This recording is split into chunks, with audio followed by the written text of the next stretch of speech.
بسم الله الرحمن الرحيم. السلام عليكم ورحمة الله وبركاته. معاكم باسم الزمر، برنامج كرة مع باسم.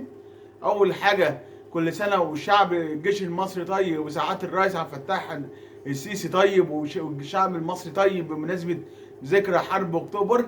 كل سنة وأنتم طيبين، والشعب المصري طيب، والجيش المصري طيب، وكل الناس طيبين الحمد لله.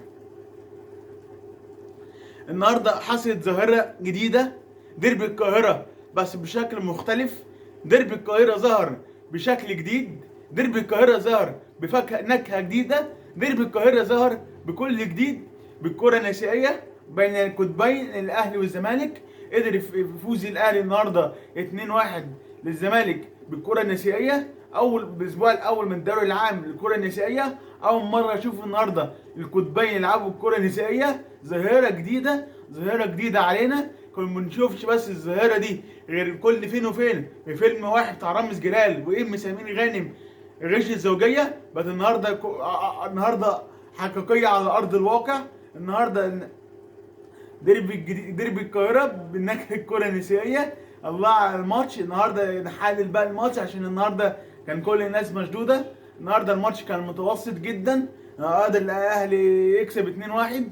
قدر الاهلي هو يستحوذ على نص الملعب ويمسك الكوره ويجيب جون، وفي الشوط الاول خلص 1-0. ثم الشوط الثاني استيزع على الكوره لحد دقيقه 75 الاهلي يجيب الجون الثاني. وبعد كده الزمالك خاطر الكوره لحد ما كلف الاهلي طرد، والزمالك اتعادل جاب الجون يعني 2-1. وبعد كده الزمالك كان قادر يفوز على الاهلي، الزمالك كان يقدر يعمل على الاهلي، والاهلي كبير، والاهلي حلو، والزمالك حلو. كده الكره النسائيه، في شكلنا بقى نشوف بقى الدوري سخن بالكره النسائيه. عند الكره الرجاليه والكره النسائيه، والاهلي والزمالك ايام سجل النهارده اول ماتش بتاريخ 4/10/2024.